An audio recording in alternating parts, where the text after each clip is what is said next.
Reporter Ariel Mallory is live in front of one of those shops that will be on the parade route tonight.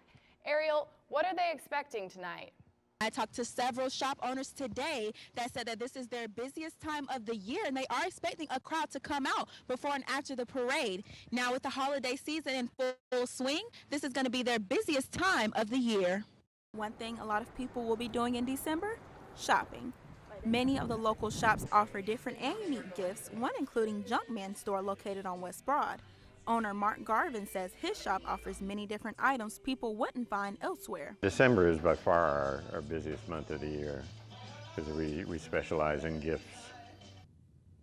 Now, Christmas is only 24 days away, and shop owners tell me that they have various sales and promotions going on to help you find the perfect gift. Live from downtown Athens, I'm Ariel Mallory with Grady News Source. Ariel, how likely is it that fraud could occur? Yes, election supervisor Leroy is not worried about voter fraud occurring there. Their poll machines are set up so that they can closely monitor and watch people voting. Election just 19 days away, Jackson County has seen a large increase in voters.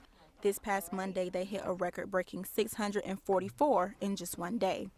With such a large number of voters, Republican presidential candidate Donald Trump is asking whether voter fraud could happen. But election supervisor Leroy isn't worried about any cases of fraud happening there. Our poll workers are trained to observe the voter as they're voting, to look for anything that may be suspicious.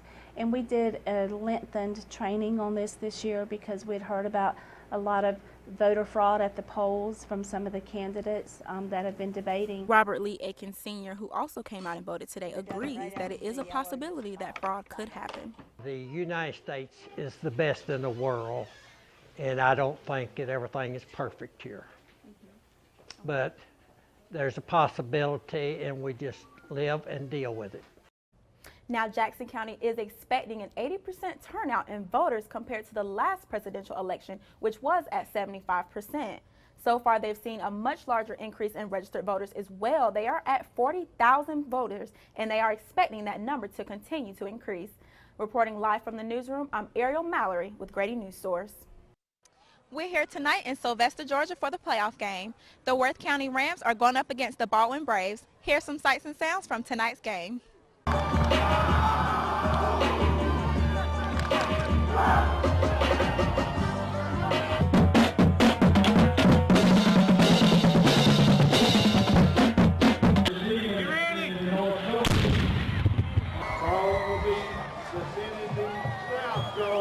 Here come your Rams.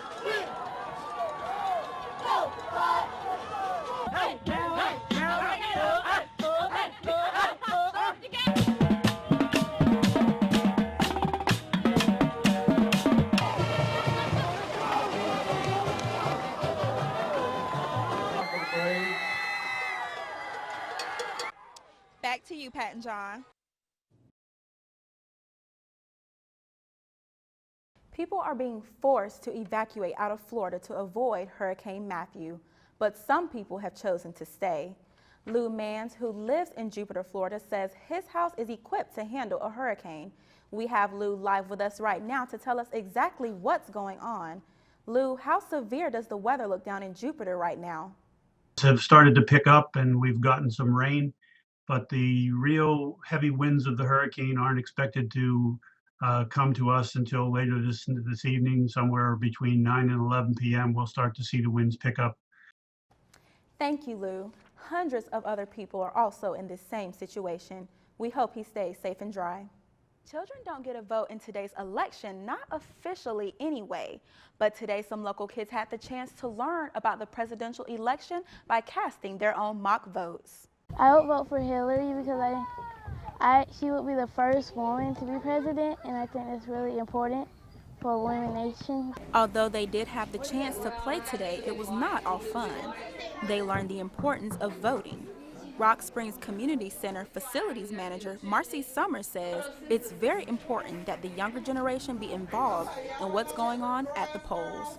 I think it's really important for them to know the process and to know the power of being able to vote and how few people in the world are able to do that. These kids that you see playing behind me, They're out of school today, but that doesn't mean they're not getting involved in today's election. They'll be casting a ballot of their own, but just in a different way. They voted between the two presidential candidates, Hillary Clinton and Donald Trump. I did not speak to all the students at the community center, but the ones I did ask all said they would vote for Hillary. Hillary Clinton. I will vote for Hillary. Henry. The final results of their election, Hillary Clinton resulted in being the next president. Good evening, and I'm Ariel Mallory with your Grading News Source Sports Update. The Cedar Shoals Jaguars will be facing off against the Flowery Branch Falcons tomorrow night. The team did come up short last year when they played against Flowery Branch, losing 25-13. Coach Leroy Rvals has been getting the Jaguars ready. He was not there last year, but he thinks the team can overcome the tough loss. Just watching on the film seemed like it was a good game for a while, and I think we kind of lost the edge in the fourth quarter.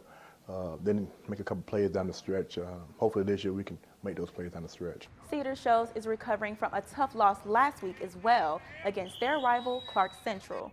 But Coach Rvals is optimistic about going up against their opponent tomorrow. We're just trying to get a little better. You know, we're a little banged up right now from last week's loss, and got some new players going to be playing this week, and hopefully we're just trying to get them ready and prepared to play a good football team. Cedar Shoals is currently 3-2 overall right now. The game will be at Flowery Branch High School and will begin at 7 o'clock p.m. tonight.